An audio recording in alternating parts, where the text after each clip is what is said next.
बिहार के सभी शिक्षक भाइयों, शिक्षिका बहनों एवं सभी शिक्षा प्रेमियों, सादर प्रणाम, नमस्कार। साथियों, कल बिहार विद्यालय विशिष्ट शिक्षक नियमावली 2023 लागू हो गई है।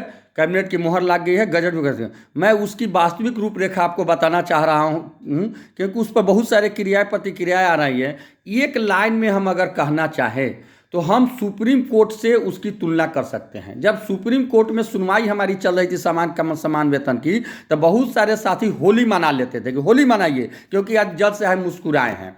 कुछ साथी कहते थे दिवाली मनाइए क्योंकि जज साहब सरकारी वकील को फटकारे हैं। अंततः क्या हुई? हमारी हार हो गई।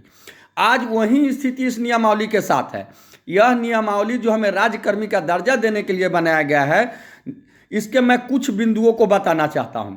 सबसे पहले इस नियमावली के कंडिका 3 में देखिए, जिसमें स्पष्ट रूप से जो संवर्ग निर्धारण किया गया है, संवर्ग का गठन है, उसमें स्पष्ट है कि स्थानीय निकाय के विभिन्न स्तरों, पंचायती राज नगर निकाय द्वारा नियुक्त सभी शिक्षकों को नियम 4 के तहत सक्षमता परीक्षा उत्तीर्ण करना आवश्यक होगा तथा सक्षमता परीक्षा में उत्तीर्ण होने एवं ऐसी सक्षमता परीक्षा के उपरांत आवंटित विद्यालय में योगदान के पश्चात वे विशिष्ट शिक्षक कहलाएंगे। अब विशिष्ट शिक्षक जब कहलाएंगे तब उन पर यह नियमावली लागू होगा। जब तक विशिष्ट शिक्षक नहीं बनते हैं तब तक उन पर नियमावली लागू नहीं होगा। यानी आप सक्षमता परीक्षा पास कीजिएगा और उसके बाद जो पोस्टिंग की प्रक्रिया है उसमें है कि 3 जिला का आपको ऑप्शन देना है।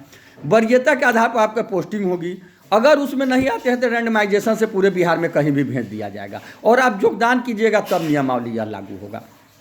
तीसरी बात इसमें है अनुशासनक कार्रवाई, जिसमें स्पष्ट किया गया है कि आपको जिला से बाहर बिहार में कहीं भी कभी भी जिला शिक्षा पदाधिकारी द्वारा प्रशासनिक आधार पर अथवा शिक्षक छात्र अनुपात आधार पर स्थानांतरण किया जा सकेगा। और अभी कल से लगातार चल रहा है सोशल मीडिया में, और मीडिया में भी मैंने देखा है। समझ में नहीं आता है कि मीडिया के लोग क्या न्यूज़ चलाते हैं कि आज से आप राज्यकर्मी हो गए और जब बहाल होइएगा तब आप विशिष्ट शिक्षक, जब यह परीक्षा पास कीजिएगा तब विशिष्ट शिक्षक होइएगा। जबकि इसी के कंडिका 3 के 3 में दिया है कि वैसे स्थानीय निकाय शिक्षक जो नियम 4 के तहत सक्षमता परीक्षा में शामिल या उत्तीर्ण नहीं होते हैं, स्थानीय निकाय शिक्षक के रूप में बने रहेंगे। यानी जब तक वह परीक्षा आप नहीं देते हैं आप स्थानीय निकाय शिक्षक बने रहेंगे। आज से आप राज्यकर्मी नहीं हुए हैं इस नियमावली के तहत, आज से आप सरकारी कर्मी नहीं हुए हैं इस नियमावली के तहत, जब आप पास कर जाइएगा, जब 3 जिला का ऑप्शन दीजिएगा, जब आपको कहीं पोस्टिंग करेगा वहां ज्वाइन कीजिएगा तब आप होइएगा। पहला बात। दूसरा बात, अनुशासनात्मक कार्रवाई इसमें इतना लाद दिया गया है जैसे लग रहा है कि हम अंडरवर्ल्ड के सरगना हो, हमेशा हम पर कार्रवाई होता हो रहे। यह इसकी निगेटिव है।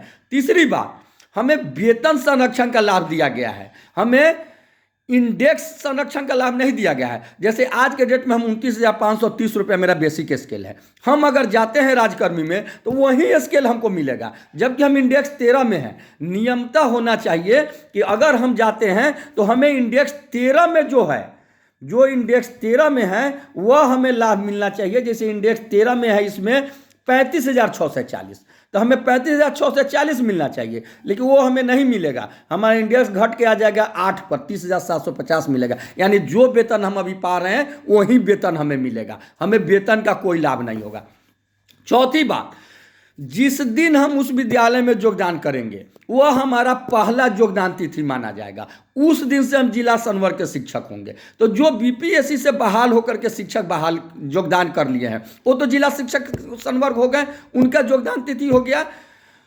तो अलग अलग संवर्ग में वरीयता निर्धारित होगा। हम लोग बार बार मांग कर रहे थे कि बीपीएससी में और हम लोग में वरीय कौन होगा, यह इसमें कहीं स्पष्ट नहीं है। और जब दोनों एक विद्यालय में होगा, दोनों जिला संवर्ग होगा, तो जो पहले जिला संवर्ग में योगदान किया है वह सीनियर होगा, यानी बीपीएससी वाला हम लोग से सीनियर हो जाएगा।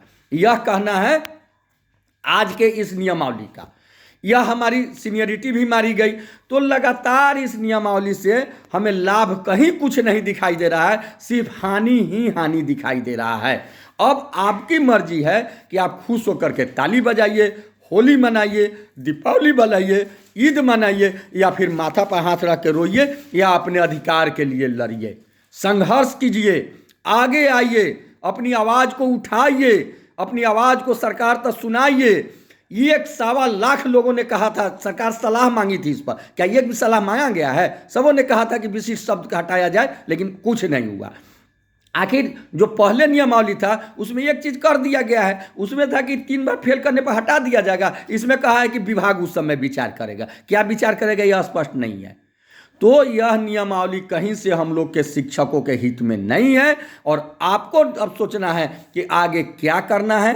अंग्रेजी शासन को सहना है या स्वतंत्रता के लिए लड़ना है, स्वतंत्रता प्राप्त करना है। इन्हीं शब्दों के साथ आपका केशव कुमार, प्रदेश अध्यक्ष शिक्षक संघ बिहार। जय हिंद, जय शिक्षक। हमारी मर्जी आपकी मर्जी, हमारी अर्जी आपकी मर्जी, जैसा आप चाहेंगे वैसा ही होगा। इनकलाब जिंदाबाद, शिक्षक एकता जिंदाबाद। जी नमस्कार।